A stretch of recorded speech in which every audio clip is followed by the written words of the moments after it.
The ideas expressed in the following presentations are those of the speakers and do not necessarily reflect the views of ACI or its committees. ACI web sessions are recorded at ACI conventions or other concrete industry events and will be made available for viewing free of charge for 1 week. Thereafter, they will be archived on the ACI website or added to ACI's online CEU program, depending on their content.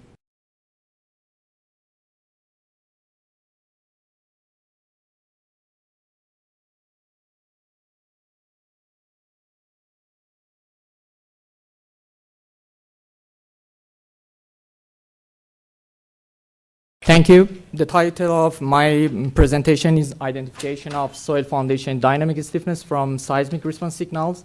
I would like to acknowledge my co-author, Professor Tajiroglu from UCLA. And also this project is funded in part by the California Geological Survey, CGS.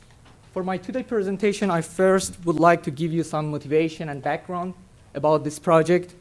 The objective of this project is to estimate soil foundation impedance function, or named dynamic stiffness, and also quantify kinematic interaction effects from real-life data recorded by instrumented buildings. The methodology that we adopted here is to use output-only identification. I will describe later why we chose this approach. During this project, we ended up developing various tiers of identification, from something very simple, which can be applied to a large set of buildings, and something very sophisticated, which can be used for some specific cases. We were focused on the data collected by the California Strong Motion Instrumentation Program, Seismic. So I will show you classification of the available data. In addition to the soil structure interaction, we could be able to extract the fixed base superstructure without the SSI effects, so we can discuss about the natural frequency and damping ratio of the superstructure. And for the soil structure interaction, I will talk about the period elongation and foundation damping. These two parameters are usually used in seismic design to assess SSI effects. And then I will talk about the frequency dependency, amplitude dependency, and kinematic interaction. And finally, I will conclude my presentation with some major findings of this study. Of course, you all know about the soil structure interaction. I try to make it very quickly. SSI may be thought of as a combination of two distinct effects: kinematic interaction, inertial interaction. Here is the free field motion. So there is no foundation, there is no structure here. If you put a very stiff foundation, massless foundation here, of course the wave field would be completely different from the free field motion, because the huge contrast between the foundation stiffness and the soil stiffness. The kinematic interaction is something additional to that. You push the soil push the structure, and the structure has the inertia and push the soil back. So makes the system completely different from the fixed base structure. So generally, the soil structure system, this system, is more flexible than the fixed base structure. We called it period elongation. And also because of the radiation damping through the soil, and also hysteretic damping provided by soil material, we usually have higher damping. So maybe somebody says that, okay, the period elongation moves the structure to the line period region of the spectrum, and higher damping reduces the spectral acceleration, so SSI is negligible, SSI is not important, but of course this is not the case, otherwise we would not be here. This is the practical implementation of the SSI here. Current seismic codes, this is the soil half space supporting the superstructure. In equivalent static method, we usually replace the multi-degree of freedom system of superstructure with a single degree of system with first mode natural period and first mode damping ratio, and also reduce the half space with a reduced order model. We called it impedance function. This is the damping, radiation damping, and hysteretic damping, and also the soil stiffness. This actually represents the different modes of the vibration: rocking, sway, etc. And also, we assume that the foundation is rigid, which is not, of course, true for every case. Many buildings have flexible foundation. And then we become this system into an equivalent fixed base system with modification of the natural period and damping ratio, as I mentioned, due to the period elongation and damping provided by the soil. So if you look at the design spectrum or response spectrum of any ground motion, if the fixed base structure is in the line period region of the spectrum, so the period elongation moves the structure to the longer period region, and also the higher damping reduces the spectral acceleration, so the SSI is actually negligible, and we can neglect the SSI effect. But for the short period buildings, this period elongation may increase the demands in the building, so we should consider the SSI effects. Of course, that was just a simple and trivial manifestation of the detrimental effect of the SSI. Also, and perhaps more importantly, performance-based seismic design allows superstructure to be inelastic. So the soil effect might be different from what it was at the beginning of the earthquake when the structure was elastic. Moreover, the current procedures for estimating soil foundation impedance function, coefficient of those springs and dashboard, is basically on the numerical and analytical formula were presented at 60s, 70s for the advent of nuclear industry in US. But they were not validated through real-life data, just a few simple cases. So we are trying to validate these available formula for the impedance functions. Of course, you can do tests, for example, shake table test, centrifuge test, but you have to scale the soil, you have to scale the structure or both, and you have to take care of the boundary condition, which is a very challenging part. So there is no substitute for the real-life data, of course, if you can interpret them. For incorporating SSI effects in analysis, we have two different approaches. Direct method. In the direct method, we are going to model structure as well as the surrounding soil as a continuum finite element model and analyze everything.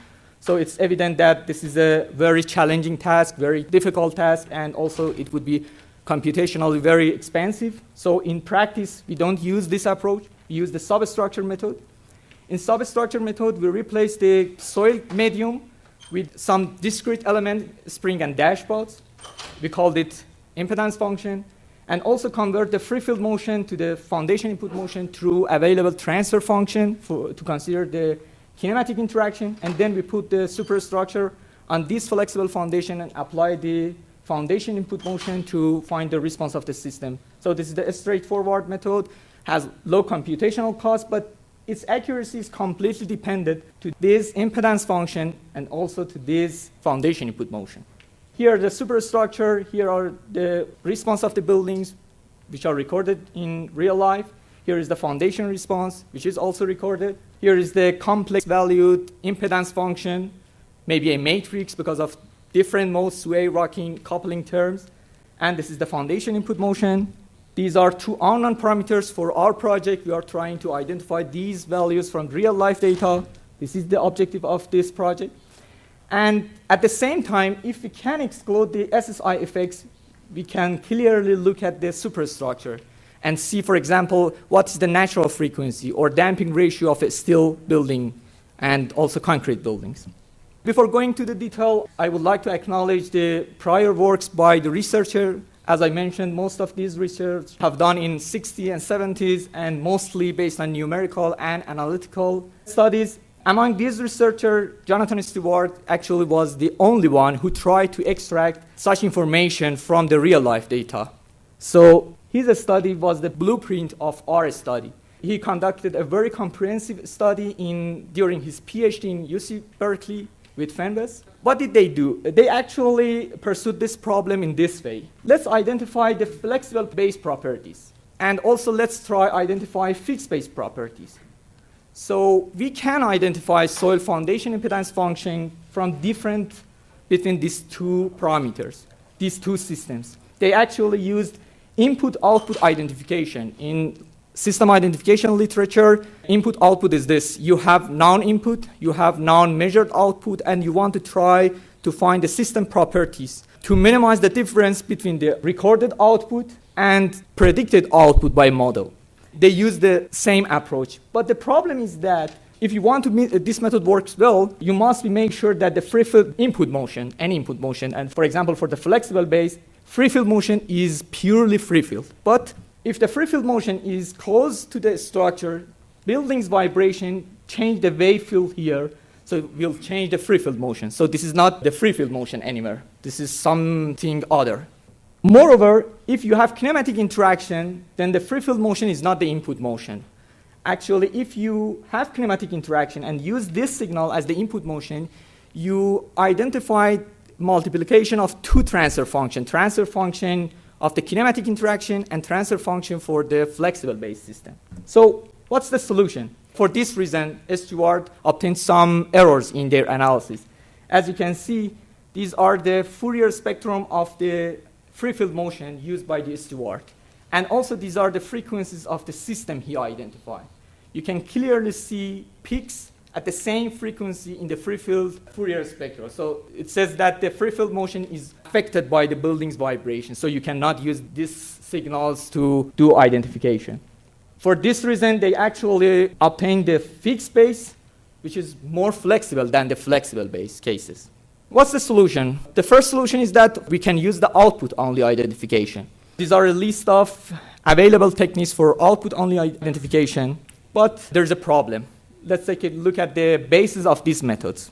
Here is the equation of motion of the system. We are trying to find the parameters of the system. We don't know the input motion, but let's assume that the input motion is stationary white noise signal. So we can pick one of the response signal as a reference record and convolve sides of the equation with these signals. Because the input motion is assumed to be white noise, so the correlation vector must be 0. And so the equation of motion converts to the free vibration motion. So now you can use the output-only identification because there is no input motion. But the problem is that earthquake excitation is not stationary and also is not white noise. As you can see, power spectrum of the earthquake ground motion, this is just an example, is not flat. And also the statistical properties, for example, mean and standard deviation, which are first and second statistical moments, vary in time. So the earthquake excitation are not stationary and white noise. So the right-hand side of the equation is never 0. The other solution is that maybe we can use the initial part of the record at the end of the part of the record when there is ambient vibration and also free vibration. There is another problem. SSI characteristics are completely amplitude dependent. Here is the variation of the rocking natural frequency of the Millikan Library versus the level of rotation or rocking of the building identified by Tudorowska. As you can see, there is a significant variation in natural frequency of the system. If you use the ambient level vibration, there is another problem. The ambient level vibration are affected by the environmental effect. For example, you see the variation of the natural frequency of the Millikan Library under the variation of the rain, temperature, wind speed. So we cannot use the ambient level vibration and also free vibration. To solve this problem, we were working for several years, and we actually developed our own output-only identification method, which can handle the non-stationary signals and earthquake excitation. Here are the publications for these methods. I'm not going to do the details of these methods. We already validated and verified through synthetic data, real-life data, experimental data for both buildings and bridges. For this project, so we use our method to identify the parameters of the flexible base system. First, we started with the same approach as Stewart did. We created a detailed finite element model of the superstructure. We identified modal properties of the flexible system from the real-life data using our methods. And then we did a finite element model updating to find this soil foundation impedance function. We call this approach as tier A. But the problem is that tier A is very expensive. You can use it for several cases which you have access to the details of the superstructure, but it cannot be applied for a large set of buildings. For this reason, we developed a series of tier B techniques. In tier B techniques, we replace the detailed finite element superstructure with a simplified Timoshenko beam model, because we know that the SSI is more significant for the first mode, so we can use a simplified model instead of a very detailed model. Here's the validation for the tier A. This is the FE model, this is the identified mode shape, and this is the finite element model updating, and here are the identified impedance function from real-life data. In tier A, you can also extract the frequency dependency from a single building, because we can repeat the updating process at each natural frequency and identify the soil foundation impedance function at each natural frequency. Here are the updated models. For the tier B, we actually developed two subclasses, frequency or modal domain and time domain. They are fundamentally similar, but the main advantage of the time domain is that these techniques don't use the blind modal identification. So, of course, we cannot consider the frequency dependency of the impedance function in these techniques, but the advantage is that we can implement them into a software. So a user can easily use this technique to analyze a large set of buildings. Here are the Timoshenko beam model on the top of a flexible base foundation. Here are the controlling parameters. And here is the objective function. Objective function is the difference between the recorded and predicted motion at two levels. We use two levels because most of the buildings have instrumentation on mid-height level and also roof level. To predict the response at these two levels, we don't have foundation input motion, so we cannot use directly input to predict the response. So we actually use this formula. We know the parametric formula of the transfer function between any level x and foundation input motion, unknown foundation input motion. We write this same transfer function for the foundation level and then divide these two and multiply with the recorded foundation motion. So we can predict response of any level of the building, including these two levels. Here is the validation. These graphs show the comparison between predicted and recorded response signals at the Millikan Library. This is not surprising, this perfect match, because we use these two signals for the optimization. But here is the blind prediction for two other floors. As you can see, there's a perfect match between the predicted and recorded. And here is the list of identify impedance function using different versions of tier B versus tier A. We assume this is the most accurate value. And here are the identified and predicted mode shapes using our flexible base Timoshenko mode. So then we implemented this tier B3 into a MATLAB software. We called it Seismic CIT. This software gets connected to the Center for Earthquake Engineering Structural Motion data, downloads the data and metadata, do the classification, and also applies the tier B3 to identify the impedance function for a large set of building. This is some classification results. At the time we ran the code, we obtained this information. If you run the code again, you may get other values for these parameters. Currently, we have 381 instrumented buildings in the database, but buildings with available instrumentation layout and available earthquake data are 234 buildings. Here is the distribution versus the lateral system. We are interested in steel and concrete buildings, so we have totally 174 buildings. In this study, we only analyzed 60 buildings containing more than 300 earthquake data sets. As an initial result, this is the shear wave velocity along the superstructure. This index is currently used as the damage index for the buildings. You see a moment frame structure has lower shear wave velocity, shear walls buildings has higher shear wave velocity. Here is the correlation between the frequency and damping of the superstructure. This is actually the first time we can see such graph. So if we run the more cases, we can find an empirical equation to estimate the damping of the superstructure versus the natural frequency of the superstructure. And here are the comparison between period elongation and foundation damping versus analytical formula developed by Veletzos and Nair. There is a very good agreement between the analytical and identified ones. And here is the frequency dependency. To identify the frequency dependency, we actually extract the rocking stiffness of each building at the first natural period. We normalize with the static stiffness. And then we plotted this graph. You can see for many buildings, the identified values are in agreement with the findings of Veletzos and Verbich. For 3 clusters, we couldn't get the match. For these 3 buildings, actually, we couldn't find the amplitude compatible shear wave velocity for the soil to correctly estimate the static stiffness. These 2 buildings had flexible foundations, so we cannot use this approach, and also we cannot predict their stiffness using the Veletzos and Verbich formulation. And for these 2 buildings, we couldn't find any reason. Maybe if we run more buildings, we can find reason of this inconsistency. This is the amplitude dependency. Here is the time frequency plot of 2 signals recorded in the building. As you can see, at the beginning, building starts with the natural frequency, same as the ambient vibration. When earthquake intensifies, the natural frequency goes down. And at the end of the record, it's starting to gradually recover.